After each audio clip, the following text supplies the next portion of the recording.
सचिन अहिर यांच्या शिवसेना प्रवेशासंदर्भात सुषमा अंधारे यांनी आता प्रतिक्रिया दिलेली आहे। सचिन अहिर यांनी आधी कल्पना द्यायला हवी होती असं सुषमा अंधारे म्हणतात।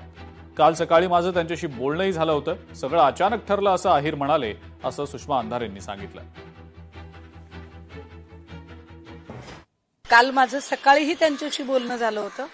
काल साधारणतः सकाळी 11 वाजता वगैरे आम्ही भेटणार असं होतं, मात्र पाऊस आणि ट्रॅफिकमुळे मला पोचायला उशीर झाला। तोपर्यंत 12:30 वाजता मी आपल्याच माध्यमातून ही बातमी बघितली। पण आम्हाला भेटूया असं जेव्हा ते म्हणाले होते तेव्हा मात्र त्यांनी एकाही शब्दाने त्याची कल्पना दिली नव्हती। उद्धव ठाकरेंना लवकरच आणखी एक धक्का बसण्याची शक्यता असल्याची माहिती सूत्रांकडून मिळतेय, कारण सुनील शिंदे हे शिंदेंच्या नेतृत्वाखालील शिवसेनेत जाणार असल्याचं सूत्रांचं म्हणणं आहे। सुनील शिंदे धनुष्यबाण चिन्हावर निवडून आले होते, त्यामुळे सुनील शिंदेंना सोबत घेण्याचा शिंदेंचा प्रयत्न सुरू असल्याची माहिती सूत्रांनी दिलेली आहे। मात्र स्वतः सुनील शिंदेंनी या सगळ्या चर्चा फेटाळून लावलेल्या आहेत।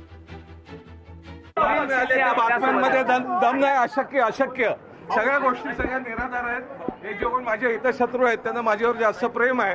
आम्हाला माहित आहे तो कोण हितशत्रू आहेत ते, परंतु ही स्वप्न कोण बघत असतील तर अशक्य आहे। सचिन अहिर शिंदेंसोबत गेल्यानंतर आता ठाकरे ऍक्शन मोडवर आल्याचं समजतंय। डॅमेज कंट्रोलसाठी ठाकरेंच्या शिवसेनेकडनं प्रयत्न सुरू केले गेल्याचं समजतंय। ठाकरेंच्या बेस्ट कामगार सेनेचा उद्या मेळावा आहे।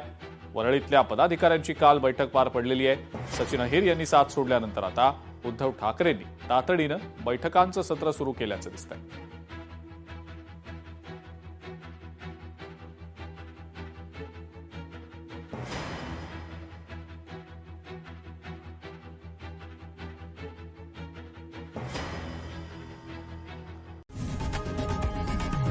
लोकशाही मराठी ऐका, पहा, जागरूक रहा।